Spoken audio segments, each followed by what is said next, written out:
दोस्तों RRB NTPC का short notice आ गया है और आप में से काफी सारे भाई लोगों को ये नहीं पता है कि आरआरबी एनटीपीसी क्या है, इसमें क्या काम करना पड़ता है, इसमें लगना चाहते हैं तो एज लिमिट क्या है और साथ में एग्जाम पैटर्न और सैलरी के बारे में आपको जानकारी नहीं है तो ये वीडियो आपके लिए, इसको एंड तक जरूर देखना। इस वीडियो के अंदर मैं डिटेल से बताने वाला हूं कि आरआरबी एनटीपीसी क्या है, एजुकेशनल क्वालिफिकेशन आपके पास कौन सी है तो आप एनटीपीसी के अंदर फॉर्म भर सकते हैं, किस पोस्ट के लिए भर्ती होती है, age limit, exam pattern, syllabus, salary, इन सब के बारे में डिटेल से बात करेंगे। तो सबसे पहले हम शुरुआत करते हैं कि आखिर में ये आरआरबी एनटीपीसी है क्या।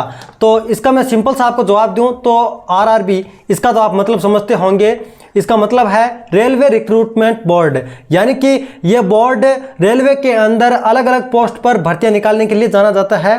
और एनटीपीसी का मतलब हो गया नॉन टेक्निकल, ठीक है। जैसे मैं आपको समझाऊं तो यहाँ पर एयरफोर्स के अंदर है वो एक्स ग्रुप और वाई ग्रुप होता है। एक्स में वो टेक्निकल वाले को लेते हैं और वाई ग्रुप के अंदर नॉन टेक्निकल बंदे होते हैं। तो उसी तरह एयरफोर्स के अंदर वाई ग्रुप होता है, उसी तरह से रेलवे के अंदर एनटीपीसी के नाम से जाना जाता है। यहाँ पर सिंपल फंडा है, एक तो हो गया टेक्निकल और एक हो गया नॉन टेक्निकल। एनटीपीसी का फुल फॉर्म है नॉन टेक्निकल यहाँ पर पॉपुलर कैटेगरीज, ठीक है। तो यहाँ पर सीधा सीधा कहने का मतलब है कि जो टेक्नीशियन वाला काम नहीं होता है वो यहाँ पर एनटीपीसी के अंदर कंसिडर नहीं होता है। इसके अंदर टाइपिंग करने वाले, क्लर्क और यहाँ पर टिकट काटने वाले बंदे को हायर किया जाता है एनटीपीसी के जरिए। यहाँ पर लोको पायलट वगैरह, ड्राइवर वगैरह यहाँ पर नहीं आते हैं। आईटीआई जैसा कोर्स आपने नहीं किया है या फिर पॉलिटेक्निक वगैरह आपने नहीं कर रखा है तो ये मौका आपके लिए है जिसमें आप एनटीपीसी के अंदर फॉर्म भर सकते हैं। तो सिंपल सा आप इतना समझ लीजिए कि रेलवे रिक्रूटमेंट बोर्ड का नॉन टेक्निकल पॉपुलर कैटेगरीज वाला सेक्शन है उसे एनटीपीसी के नाम से जाना जाता है, जिसके अंदर ड्राइवर, लोको पायलट वगैरह नहीं होते हैं, नॉन टेक्नीशियन होते हैं। 12th पास हैं आप तो आप लिमिटेड पोस्ट के लिए फॉर्म भर सकते हैं। वो कौन कौन सी पोस्ट है जिसके अंदर 12th पास आप है तो फॉर्म भर सकते हैं, वो मैं आपको अभी बताने वाला हूँ। साथ में आप ग्रेजुएट हैं तो भी आप फॉर्म भर सकते हैं। अब मैं आपको पहले यही बता देता हूं कि कौन कौन सी पोस्ट है वो ग्रेजुएट के लिए है और कौन कौन सी पोस्ट है वो यहां पर 12th पास के लिए है, अंडर ग्रेजुएट के लिए है। यहां पर पोस्ट दिखाई गई है जो कि है चीफ कमर्शियल यहाँ पर कम टिकट सुपरवाइजर, जो कि एक्चुअल में क्या होता है मैं आपको बता देता हूं। यहाँ पर टिकट सुपरवाइजर होता है, यानी कि विंडो पर बैठकर ये टिकट काटता है, साथ में ट्रेन के अंदर भी टिकट ये काट सकता है। ये काम होता है, इसके अंदर ग्रेजुएशन की जरूरत पड़ती है। ये जो मैं आपको बता रहा हूँ ये ग्रेजुएशन वाली है। स्टेशन मास्टर जो स्टेशन पर काम करता है, गुड ट्रेन मैनेजर यानी गुड्स ट्रेन मैनेजर, इसको दोस्तों बात सीधी सी है कि इसको फील्ड के अंदर काम करना पड़ता है, सामान वगैरह को देखभाल करना ट्रेन जब चलती है तो यहाँ पर इसका फील्ड में काम होता है। ये आप एक सिंगल पोस्ट है ग्रेजुएशन लेवल के अंदर जिसके अंदर फील्ड में काम होता है। यहाँ पर जूनियर अकाउंट असिस्टेंट कम टाइपिस्ट, यानी टाइपिंग का काम होता है, ये स्टेशन पर करेगा। और सीनियर क्लर्क कम टाइपिस्ट, ये भी स्टेशन पर काम करेगा। ये होता है और इनकी सैलरी वगैरह आप यहाँ पर पहले देख सकते हैं, बाकी मैं आपको आगे और बता दूंगा जब सैलरी वाला पॉइंट आएगा। तो यहाँ पर 2024 के यहाँ पर बात करते हैं शॉर्ट नोटिस के, तो इसके हिसाब से 14 सितंबर से ग्रेजुएशन लेवल वाले फॉर्म भर सकते हैं। यहाँ पर 2 लेवल से पोस्ट डिसाइड की गई है, ग्रेजुएशन लेवल और 12th यानी सीनियर सेकेंडरी लेवल। तो यहाँ पर ग्रेजुएट जो भी है और आप इन पोस्ट के लिए अप्लाई करना चाहते हैं तो आप 14 तारीख यानी 14 सितंबर को अप्लाई कर सकते हैं और 14 सितंबर से आप 13 अक्टूबर तक यानी लगभग 1 महीने तक आप इसमें फॉर्म फिलअप कर सकते हैं। और बात करते हैं 12th वालों के लिए कौन सी नौकरी है, तो कमर्शियल कम टिकट क्लर्क, ये सेम सी पोस्ट है ना पहली वाली, तो यहाँ पर इसको है ना वो ऑफिस में रहना पड़ता है, यानी विंडो पर ही ये टिकट काटेगा। अकाउंट क्लर्क कम टाइपिस्ट, ये भी स्टेशन पर काम करता है। जूनियर क्लर्क कम ये भी स्टेशन पर, और ट्रेन का क्लर्क है वो भी स्टेशन पर ही कार्य करता है। तो ये होता है इन पोस्ट का कार्य और ये पोस्ट पर यहाँ पर वैकेंसी आ रखी है। और कितनी कितनी वैकेंसी है वो यहाँ पर आप देख सकते हैं टोटल वैकेंसी इसके अंदर। तो 12th लेवल वालों के लिए 3445 वैकेंसी है। साथ के अंदर ग्रेजुएशन लेवल वालों की बात करते हैं तो 8113 वैकेंसी आ रखी है। अभी हम अपने नेक्स्ट पॉइंट पर चलते हैं। नेक्स्ट पॉइंट हमारा है कि किस पोस्ट के लिए भर्ती आती है, वो मैंने आपको बता दिया कौन कौन सी पोस्ट है ग्रेजुएशन लेवल और 12th लेवल के लिए। और अब एज लिमिट की बात करते हैं। तो यदि आपकी एज 18 से 30 वर्ष के बीच में है और आपने 12th पास कर रखी है तो जो मैंने आपको पोस्ट बताई 12th वाली उसके अंदर आप अप्लाई कर सकते हैं। उस शॉर्ट नोटिस को देखेंगे तो आप थोड़ा कन्फ्यूज हो जाएंगे। मैं आपको सिंपल सा बता देता हूँ कि एज की लिमिट है वो क्या रखी गई है इसके अंदर। तो मैं आपको बता देता हूँ दोस्तों, एज लिमिट है इसके अंदर 18 से 30 साल है यदि आप 12th पास हैं तो, और 18 से यहाँ पर 33 साल है यदि आप ग्रेजुएट हैं तो, ठीक है। अब यदि आप जनरल वगैरह कैटेगरी से आते हैं यानी अनरिजर्व कैटेगरी से आते हैं तो आपको 3 साल का एज रिलैक्सेशन मिलता है। और यदि आप यहाँ पर SC ST कैटेगरी वगैरह से आते हैं तो आपको 5 साल का एज रिलैक्सेशन मिलता है, यानी SC ST कैटेगरी वाले 35 साल तक इसमें अप्लाई कर सकते हैं। और यहाँ पर 12th पास पोस्टों के लिए 33 साल तक है वो अप्लाई कर सकते हैं अनरिजर्व कैटेगरी वाले। अभी हम ग्रेजुएशन लेवल वालों की बात करते हैं तो ग्रेजुएशन लेवल के अंदर 18 से 33 साल मैंने आपको बताया। यहाँ पर भी अनरिजर्व कैटेगरी को 3 साल का और रिजर्व कैटेगरी को 5 साल का एज रिलैक्सेशन मिलता है। यहाँ पर आप नोटिस के अंदर देख सकते हैं कि यहाँ पर 18 से 36 ये अनरिजर्व के हिसाब से दिखाया गया है, ग्रेजुएशन लेवल वाले अप्लाई कर सकते हैं यहाँ पर, ठीक है। 3 साल का रिलैक्सेशन अनरिजर्व कैटेगरी को भी मिलता है। और वहीं पर हम देख सकते हैं तो 3 साल का एक्स्ट्रा रिलैक्सेशन मिलता है रिजर्व कैटेगरी को, ठीक है, जो यहाँ पर SC ST वगैरह है उनको। अभी 12th वाले देखते हैं तो 18 से 33 साल उनकी एज लिमिट है, तो 33 साल तक है कोई तो अप्लाई कर सकता है। इसमें भी 3 साल का एज रिलैक्सेशन रिजर्व कैटेगरी को है। तो एज का क्राइटेरिया आपको समझ में आ गया होगा, सिंपल सा फंडा है। रिलैक्सेशन को छोड़ दें तो 12th पास वाले 18 से 30 साल तक अप्लाई कर सकते हैं और रिलैक्सेशन को छोड़कर ग्रेजुएशन लेवल की बात करते हैं तो 18 से 33 साल तक अप्लाई कर सकते हैं।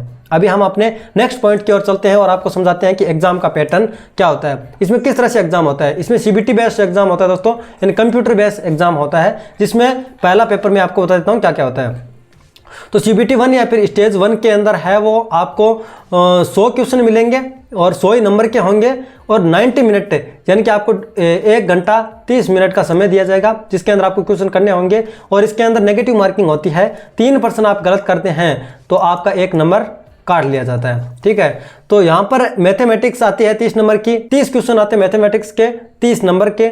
और यहाँ पर जनरल इंटेलिजेंस के 30 क्वेश्चन, साथ में जनरल अवेयरनेस के और 40 क्वेश्चन और रीजनिंग वगैरह के और जनरल इंटेलिजेंस के मिलाकर 30 क्वेश्चन आते हैं। साथ में यहाँ पर 100 क्वेश्चन टोटल आते हैं पहले स्टेज के अंदर और 100 नंबर के होते हैं, 90 मिनट का आपको समय मिलता है। CBT बेस्ड दूसरा एग्जाम होता है, उसके अंदर 120 क्वेश्चन होते हैं, ठीक है, और 120 नंबर के होते हैं। इसमें भी आपको 90 मिनट मिलता है, आपको करने पड़ते हैं। इसमें भी दोस्तों एक बात यह है कि इनमें PW कैटेगरी से यानी PWD कैटेगरी से कोई बिलोंग करता है तो उसको ज़्यादा समय थोड़ा दिया जाता है हैंडीकैप्ड होने की वजह से। आई होप आपको एग्जाम पैटर्न भी समझ में अच्छे से आ गया होगा। अब सिलेबस की बात हमने कर ली कि सिलेबस इसके अंदर mathematics, general intelligence and reasoning, general awareness आता है और दूसरे पेपर के अंदर भी mathematics, general intelligence, reasoning, general awareness ही आता है। आई होप आपको सिलेबस भी समझ में आ गया होगा। सैलरी की बात करते हैं तो 12th बेस्ड जितने भी एग्जाम है उनके लिए यानी जितनी पोस्ट है उनके लिए सैलरी का ये है। यहाँ पर दूसरे से 2 लेवल से 7 लेवल तक है वो सैलरी मिलती है। तो यहाँ पर ट्रेन क्लर्क है, उसकी बेसिक पे है यानी इनिशियल पे लगते लगभग 20,000 रुपये है। और आप इतना मान सकते हैं कि 21-22 हज़ार रुपये का करीबन 12th पास वालों को मिलता है इन पोस्ट पर लगने के बाद में। लेवल 2 और लेवल 3 की आपको सैलरी मिलती है। वहीं हम ग्रेजुएशन लेवल के वालों की बात करते हैं तो 5 से 6 लेवल की सैलरी मिलती है यहाँ पर, जो कि यहाँ पर बढ़ती है लगभग 30 से 35 हज़ार रुपये। आप यहाँ पर देख सकते हैं किस पोस्ट के लिए कितनी सैलरी यानी इनिशियल आपको लगते ही कितना मिलेगा। अब ऐसा नहीं है कि ये सैलरी आपको हमेशा इतनी मिलती रहेगी, हर बार बढ़ती भी रहती है। उसी के साथ में आपको DA मिलता है, अकोमोडेशन मिलता है, ट्रांसपोर्ट के लिए भी अलाउंस वगैरह मिलते हैं, यानी और भी काफ़ी सारे फायदे हैं। और आपके लिए पेंशन का जुगाड़ भी सरकार कर चुकी है। सेंट्रल गवर्नमेंट की नौकरी है और इसके अंदर आप रिटायर होते हैं तो आपको पेंशन भी मिलेगी। आई होप आपको NTPC के बारे में सब कुछ समझ में आ गया होगा। अब प्रिपरेशन कैसे करें इसके बारे में मैं थोड़ा सा आपको बता देता हूं। उससे पहले दोस्तों मैं आपको यह बताना चाहता हूं कि ये सिर्फ लिखित परीक्षा ही नहीं देनी पड़ती है, इसके अंदर फिजिकल या मेडिकल टेस्ट होता है या नहीं रहता है ये मैं आपको बता देता हूँ। तो आपको है वो टाइपिंग टेस्ट है वो आपको देना पड़ेगा इनके अंदर यदि आप अप्लाई करते हैं तो, चाहे ग्रेजुएशन लेवल हो या फिर 12th लेवल हो। दोनों CBT एग्जाम देने के बाद कंप्यूटर बेस्ड दोनों एग्जाम कंप्लीट होने के बाद में आपको टाइपिंग टेस्ट देना पड़ेगा। उसके बाद में आपको मेडिकल यहाँ पर चेकअप होगा आपका, उसके बाद में डॉक्यूमेंट वेरिफिकेशन होगा, फिर आपका फाइनल सिलेक्शन है वो होगा, ठीक है। यानी 2 एग्जाम होंगे, फिर टाइपिंग टेस्ट होगा, फिर डॉक्यूमेंट वेरिफिकेशन और मेडिकल टेस्ट होगा। अब इसके अंदर मेडिकल टेस्ट के अंदर आपको ज़्यादा घबराने की जरूरत नहीं है, बहुत ज़्यादा हाई एंड टफ यहाँ पर मेडिकल टेस्ट है वो नहीं होता है। यदि आपको सही से दिखाई देता है, आप चल सकते हैं, घूम सकते हैं, फिर सकते हैं, मतलब आप शारीरिक रूप से और मानसिक रूप से एकदम सही हैं तो आपको मेडिकल टेस्ट के अंदर नहीं निकाला जाएगा, ठीक है। वहीं हमें शॉर्ट नोटिस के अंदर देखें तो कौन कौन से यहाँ पर मेडिकल स्टैंडर्ड देख सकते हैं आप यहाँ पर कि किस किस यानी A2, A3, B2 और C2 इस लेवल के या फिर इस स्टैंडर्ड के मेडिकल चेकअप होते हैं, जिसके अंदर आप देख सकते हैं। तो आप इसको शॉर्ट नोटिस को समझ लेना, लिंक डिस्क्रिप्शन के अंदर मैं दे रखा हूँ। यहाँ पर दिखा रहा है कि मेडिकल स्टैंडर्ड। अब 12th वाले की इस पोस्ट के लिए यानी कमर्शियल कम टिकट क्लर्क के लिए B2 लेवल का यानी B2 स्टैंडर्ड का मेडिकल चेकअप होता है। तो यहाँ पर आप आइए B2 चेक कीजिए। इसके अंदर दिखा रहा है कि 6/9, 6/12 विथ और विदाउट ग्लासेज, पावर और lens not accepted for D, यानी कि पावर वाले लेंस है वो आपके पास आपके नहीं लगे होने चाहिए। चश्मे के या फिर बिना चश्मे के है वो आपकी नज़र है वो 6/9 से 6/12 के बीच में होनी चाहिए। यानी इस तरह का मेडिकल चेकअप होता है। यदि A2 स्टैंडर्ड का मेडिकल चेकअप होता है तो इसके अंदर दिखा रहा है कि distant vision 6/9, 6/9 without glasses, no logging test, यानी बिना चश्मा के आपको इतना दिखाई देना चाहिए। इसके अंदर लेसिक सर्जरी वगैरह भी इंक्लूड नहीं है, यानी कि जो आंखों की पावर बढ़ाने के लिए या फिर चश्मा हटाने के लिए सीधा बोले तो लेसिक सर्जरी कराई जाती है, वो भी करा रखी है तो आपको निकाल दिया जाएगा यदि A2 स्टैंडर्ड आपकी पोस्ट के अंदर है। तो इस मेडिकल का भी आपको खास तौर से आपको ध्यान रखना है, मेडिकल टेस्ट का भी। अब हमारा लास्ट सवाल था कि प्रिपरेशन किस तरीके से करेंगे NTPC एग्जाम की। तो मेरे पास यहाँ पर PDFs है हस्तलिखित नोट्स की, यानी कि हैंड रिटन नोट्स यहाँ पर आप देख सकते हैं। जैसे ये इंग्लिश के हैं, आगे मैं आपको और दिखाऊं तो यहाँ पर आप देखेंगे कि यहाँ पर ये मैथ के हैं। ये एक PDF नहीं है, आपको 40 से 50 PDF के करीबन मिल जाएंगे। और यदि आप ये लेना चाहते हैं तो इस नंबर पर आप है वो मैसेज कर दीजिए व्हाट्सएप पर और आप पेमेंट कर देना 50 रुपीज़। और पेमेंट करने के बाद में आपको ये नोट्स प्रोवाइड हो जाएंगे वहीं के वहीं व्हाट्सएप पर ही। फिर आप इन PDF से पढ़ सकते हैं और यदि आपके पास कोई बुक वगैरह है तो आप वैसे भी पढ़ सकते हैं। जैसे कि यहाँ पर ये साइंस के नोट्स हैं और यहाँ पर पर्यावरण के नोट्स हैं, तो इसी तरह यहाँ पर पूरे हैंड रिटन नोट्स हैं, साथ के अंदर यहाँ पर टाइप किए हुए भी नोट्स हैं, जिससे आप अच्छी तरीके से अपनी प्रिपरेशन कर सकते हैं यदि आपके पास कोई बुक वगैरह नहीं है तो सिलेबस मैंने बता दिया, प्रिपरेशन किस तरीके से करेंगे और प्रीवियस ईयर के आपको क्वेश्चन पेपर वगैरह भी आपको लगा लेने हैं। तो यदि आप ये मटेरियल चाहते हैं तो आप PDF देख सकते हैं, मेरे पास कितनी PDF है मैं आपको यहाँ पर दिखा देता हूँ कि इस तरह से बहुत सारे PDF है। ठीक है, इन PDF को आप प्राप्त कर सकते हैं मात्र 50 रुपीज़ के अंदर, और 50 रुपीज़ आप पे करने के बाद में आपको PDF मिल जाएंगी। ये नंबर आप इस पर मैसेज कर दीजिए, आप लिख दीजिए कि आपको PDF चाहिए और कौन से एग्जाम के लिए चाहिए वो लिख देना, RRB NTPC के लिए चाहिए तो वो लिख देना। तो मैं मिलता हूँ आपसे इंटरेस्टिंग होने वीडियो के अंदर। आपको RRB NTPC के संबंधित सारे डाउट क्लियर हो गए होंगे। आई होप वीडियो पसंद आया लाइक करें, अपने फ्रेंड्स के साथ शेयर जरूर करें, चैनल पर पहली बार सब्सक्राइब डेफिनेटली करें। इंटरेस्टिंग होने वीडियो को जरूर मिलें, तब तक के लिए जय हिंद।